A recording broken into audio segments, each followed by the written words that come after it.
Once upon a time, there was a land that was happy and prosperous. It had a great education system, safe streets, and jobs for everyone. There were a few poor people and a few rich people.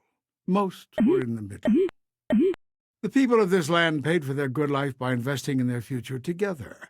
They called this paying taxes. Everyone paid what they could afford. The poor people paid a little, the people in the middle paid a middling amount, and the rich people, 1% of everyone, paid more than the others. Just about everyone thought that this was best. But over time, rich people decided they weren't rich enough, so they came up with ways to get richer. The first way was through tax cuts. They didn't mind if this meant fewer services for everyone. They said, why should I care about other non-rich people? I can hire teachers, safety, waste disposal people to work for me for less money than taxes cost. And then I can keep the rest of my taxes for me.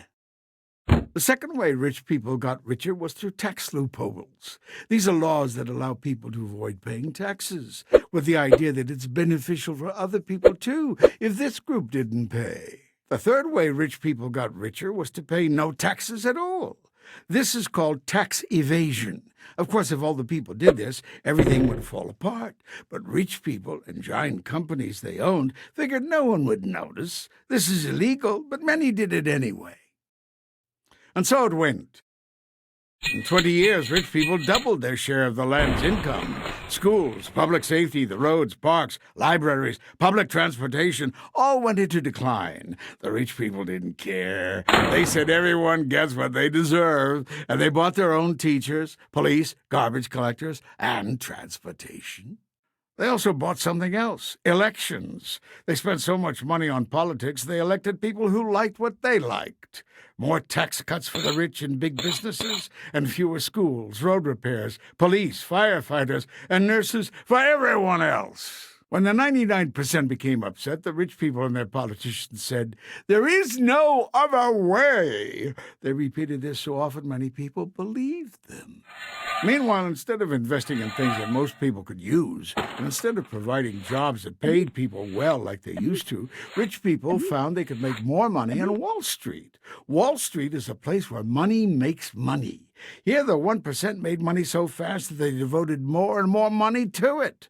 They took some of that money and sent it far away, where workers had no rights, to produce things that workers used to produce here. When ordinary people wondered why rich people needed so much money, the 1% said, "Don't worry. This is good for you, too, because it will trickle down from us to you. Someday you'll be rich, and then the rules we made for us will be your rules, too." Some people weren't so sure about this, so the rich people bought newspapers and TV and radio stations and internet companies and paid them to repeat over and over, "Someday you will be rich, too. There is no alternative." Soon you could hear people saying, "There is no other way. Someday we'll be rich." Meanwhile, the rich people's money piled higher and higher. But after a while, it was piled too high. One day, the money fell down with a big crash. It fell down right on the houses of millions of ordinary people. It broke their houses. Then more money towers fell down. They fell on ordinary people's jobs. This was terrible. Everyone was scared. How did this happen? The government said, "We have to fix this." They were so used to rich people being rich, they immediately started printing money and giving it to rich people. But they didn't give any to the ordinary people whose houses and jobs were broken by the crash. Those people said, "You give the rich people money to replace their money that got lost in the crash. Why aren't you giving us any to fix our houses and our jobs? They got broken in the crash too." The government had no answer. Now the people got mad. Since they weren't sure who to be madder at, the government or rich people, they got mad at both. Rich people got worried. They thought, if the people get mad enough at us, they might take some of our money. This really upset the rich people, because they loved their money more than anything in the whole world. So they devised a plan. They called it, "Look over there!"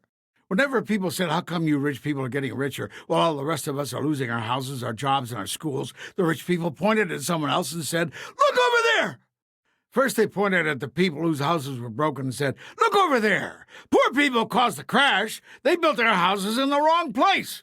they hadn't done that, the money wouldn't have fallen on them. But most people didn't believe them. So the rich people pointed at someone else this time, teachers. They said, look over there. Teachers have jobs and you don't. No one can ever fire them. And lots of teachers are bad. The schools are failing. Teachers are the reason. Bad teachers. Bad teachers. Most people didn't believe this. They remembered the problem was the crash, not bad teachers. The rich people realized it might be safer for them if someone else pointed their fingers. So they took some of their money, and even though it was just a little bit of their money, it was a lot of money since they had so much. They helped more people get elected. These politicians pointed their fingers at police, firefighters, librarians, and other public employees. They said, look over there! These people are greedy. They have jobs and you don't. You don't have retirement plans and they do. They caused the crash. Some people thought this might be true. They knew someone or something had caused the money to fall. Maybe it was the firefighters. But others remembered that firefighters helped them when their houses were on fire. They also remembered it was the 1% who built the money towers that crashed on their houses and jobs. Some people even remembered those towers of money had replaced factories and jobs that people used to have. And those jobs used to have retirement plans, too. And the ordinary people remembered that the teachers and firefighters lived in their neighborhoods and shopped in the same stores and didn't seem to be the problem at all. The people looked around. They saw too many students in their classrooms. They saw their roads filling with holes. They saw when they needed help, it took longer to arrive. People began to say, maybe rich people have too much money now. And maybe our problems have something to do with the 1% not paying their fair share of taxes. And also, maybe rich people should pay the same rate of taxes they used to when our land was prosperous and more people were better off. The rich people heard these things and grew worried. They told their politicians to pass laws to prevent people from organizing, prevent people from voting, prevent people from having retirement plans. But now the people understood the problem. It was rich people who crashed the money onto their houses and jobs. It was the 1% who got politicians to cut their taxes until there wasn't enough for schools, safe streets, libraries, health care, and parks. And it was rich people blaming everyone but themselves for what had happened. This is where we are now. And we have a question. Is there no alternative? Or can the people of this land do something to live happily ever after?